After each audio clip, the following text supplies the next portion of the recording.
In the last session, you reviewed some of the Common Core standards for mathematics for kindergarten and first grade.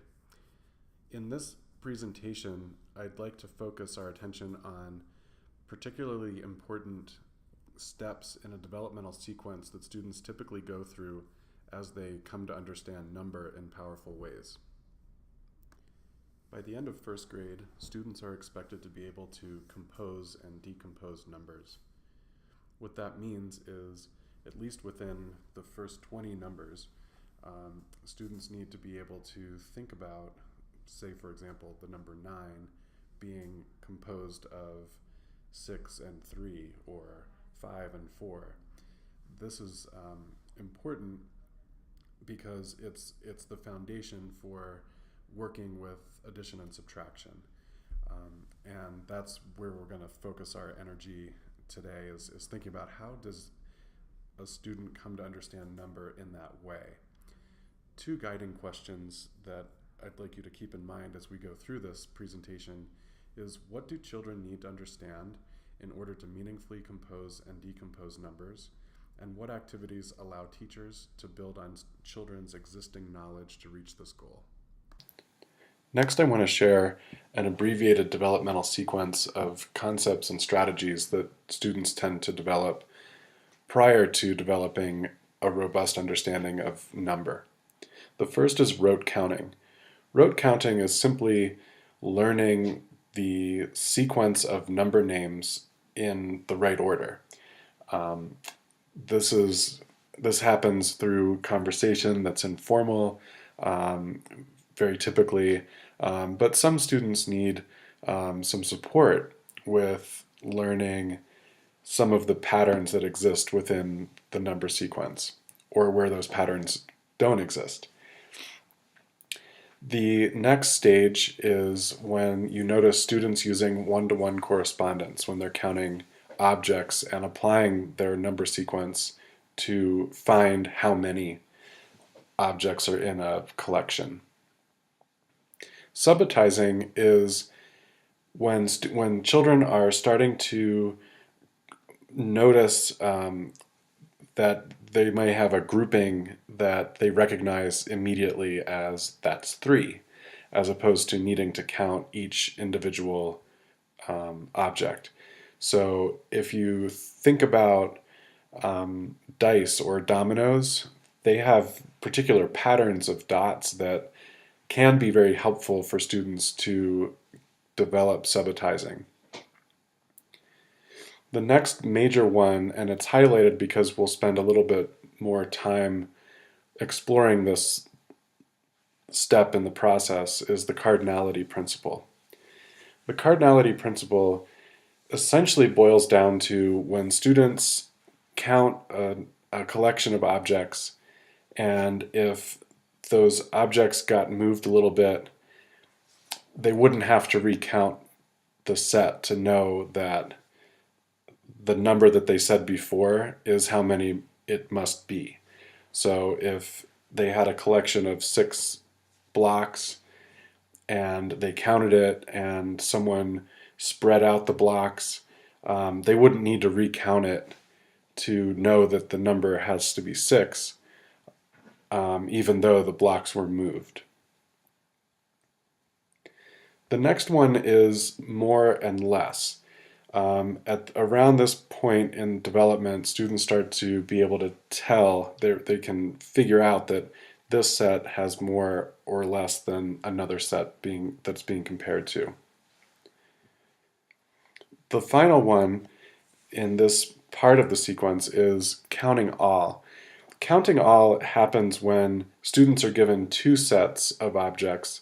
They count the first set, they count the second set, so 1, 2, 3, 4, 5, 6 in the first, 1, 2, 3, 4, 5 in the second, and then in order to find out how many they have altogether, they count all of the objects in both sets. So starting from 1 up through 6 and through up to 11.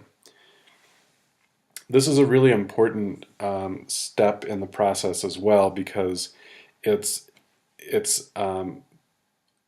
kind of making their number sequence and capacity to use one-to-one correspondence more flexible, so that it can handle those situations where they have two independent sets of objects and they can count them as one set. Let's take a closer look at the cardinality principle.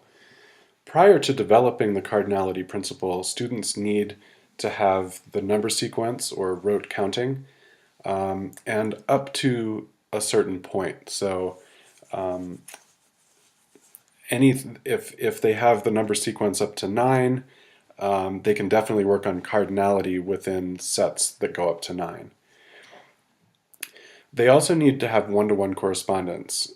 If students are not if they're not associating one number word with one object as they're counting, working on cardinality is probably premature. What it means is that when a set of objects is not added to or taken away from, a student with the cardinality principle doesn't need to recount the set. This is a prerequisite for counting on, and I'm interested in asking you, how might students develop the cardinality principle? So if you want to take a few minutes and think about that, feel free. If you're working with students who have yet to develop the cardinality principle, I'm going to share a task or a sequence of tasks that we have found to be very useful for helping students to develop this concept. We call it "How many are there now?"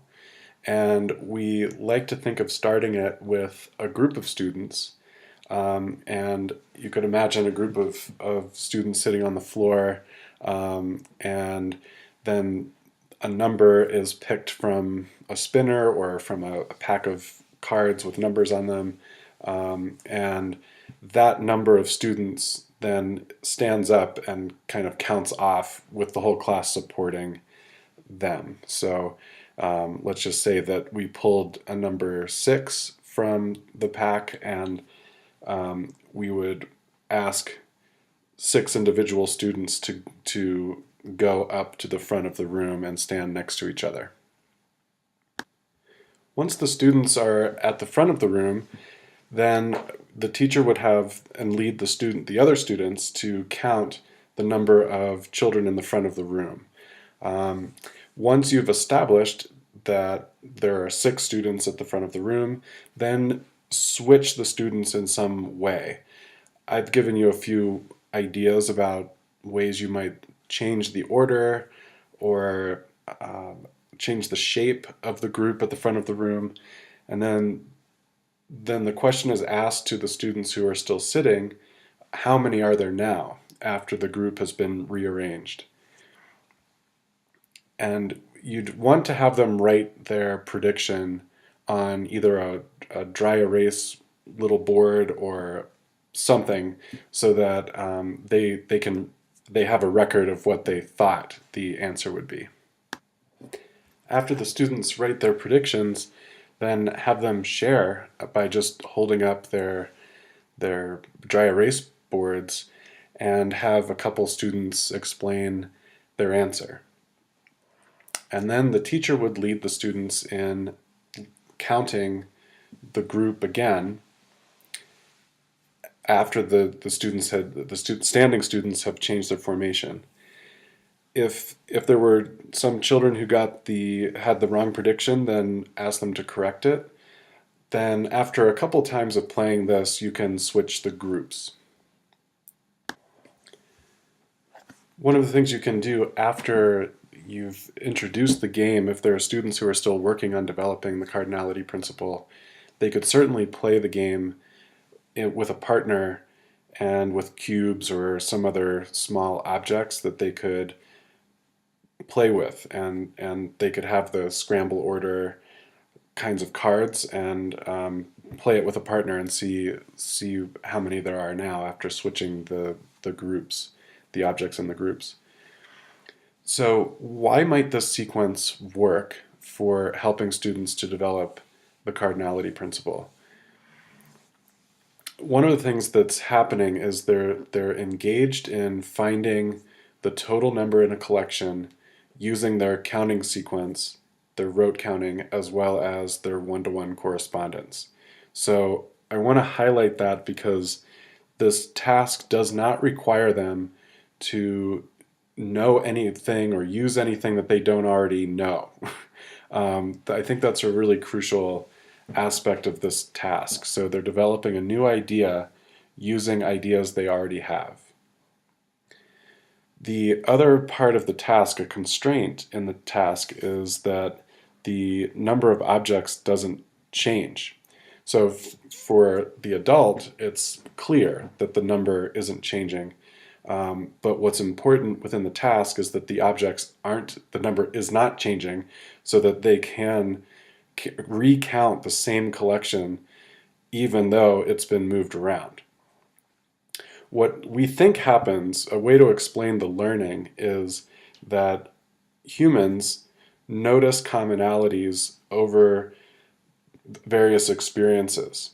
And what we think happens is that through these experiences and noticing these commonalities, an abstraction of what's common happens. And this new idea, in this case, is the cardinality principle.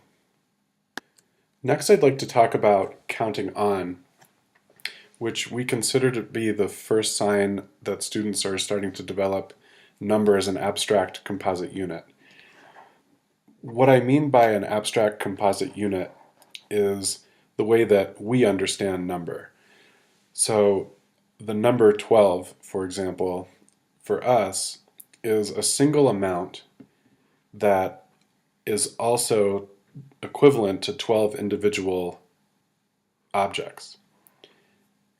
The interesting thing about that is you're able to operate on 12 as a single thing, as well as think about it as the same as its component parts.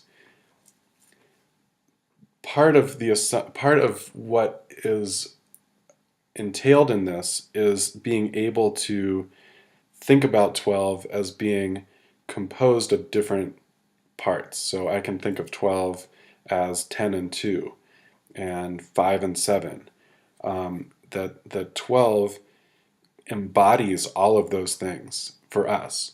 And this is the understanding of number that we need to help students develop.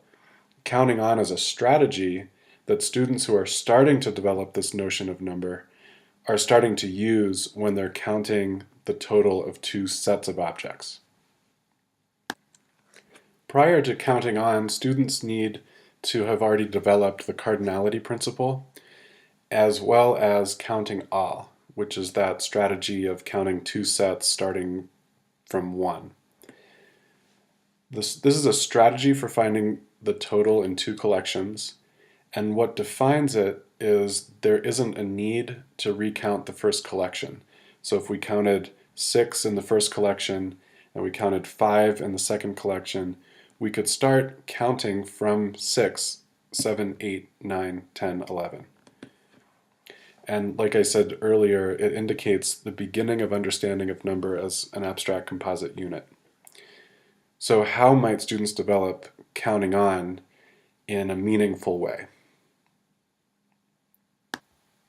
If you're working with students who have developed the cardinality principle and counting all, but they've yet to develop counting on as a strategy for finding the total of two sets, I want to share a useful task sequence that's proven to be very effective when we've used it in our work here at CU Denver. And the game is called How Far From the Start Are You? It's a game that's played with partners where they walk on floor tiles, and there's a spot where they designate as the start, and the first partner will roll a die and walk the number of steps indicated, write the number they reached on a post-it note or some paper, and put it next to where they're standing. The second partner rolls a die and walks from that point the number of steps indicated. You could also use a spinner, all kinds of ways to produce numbers that the students would work with. At this point in the game, both of the partners try to figure out how far they went from where they began. They need to do something to figure out the number of tiles they crossed. One of the ways that is typical for students to figure that out is by counting, starting at 1 at the starting point, or the first step they took, and counting up to where they finished. It's important that they get to switch roles. One's not always the one who goes first, and engage in that problem solving together. One of the things that can happen after the students learn the game is moving the game onto a game board. Here's just a quick example of what a game board could look like. I'm sure you could come up with something that's far more creative and interesting. But the students could continue playing the game on something that looks like this, where the beginning is the first place they step, and there's a tile for each step, and it offers the possibility of going beyond what two die could create together, so they could keep trying to go and find out how far we are from the start. While students are playing this game, there are some important follow-up prompts that the teacher would try to ask. So at the point at which assume that the partners decided they needed to count all, or that's what they're doing. They're starting from 1, and at the point at which they get to the post-it note with the number written on it, an important prompt to ask is, are you surprised that this was the number you said for this tile? And then another important question that you could ask is, do you have to count from 1 as the students are engaging in solving the problem? Could you start counting at a different number? Why? And then another question that you could ask is more hypothetical. If you knew that one student went 6 tiles and the second went 5 tiles, how could you tell how far from the start they are before actually going through the steps? And then another good question to ask is, how did you know where to stop counting? So why would this series of activities and prompts work? The first thing that for me is important is that the tasks are only requiring students to use what they currently understand. They aren't trying to imitate something that someone else has done or asked them to do. They are engaging in the same activity that they were engaging in when combining 2 sets of objects and trying to find the total in both sets using counting all. So they count the first set, count the second set, and then count the entirety of the objects in both sets from 1. That's how they can engage in this activity. It's fine. It's nothing wrong with it. What's important is what the teacher starts to do, which is to ask questions and prompt students to reflect on particular aspects of their activity and the results of their activity. What tends to happen is students start to realize that, oh, that first number that I came to is pretty important, and no matter what, I'm always going to come up with, say the number was 4 when I count from 1. And so that's an important observation or noticing on behalf of the student, that they are starting to recognize this commonality that will always happen when they're doing this sort of activity. So they're learning where to start in counting on and where to stop. Helping students develop the concept of number as an abstract composite unit will set them up for success with the other standards that are related to number and operation and algebraic thinking in first grade as well as future grades when students are asked to work with numbers as if they stand for a group. In early multiplication work, students are working with equal groups, and they need to be able to think about those groups as being both a single thing and also a certain amount. So an 8 is both a single thing, an amount, but is also 8 things. So it's incredibly important. The work here is crucial for setting the right foundation for students as they move forward in their math development. When students have this notion of number as an abstract composite unit, when they're introduced to working symbolically in addition and subtraction equations, they will be able to make so much more sense of what's going on. It'll help them to recognize that, oh, if I combine this number of things and this number of things, there's no way I could get that number of things. And they'll be able to monitor their own work and their own activities so that they'll be much more sensible as they're coming to understand the new things that you'll be helping them help to introduce to them in terms of how we communicate in really succinct ways about numbers, using number symbols and operation symbols. It will make a lot more sense to them if they have number as an abstract composite unit.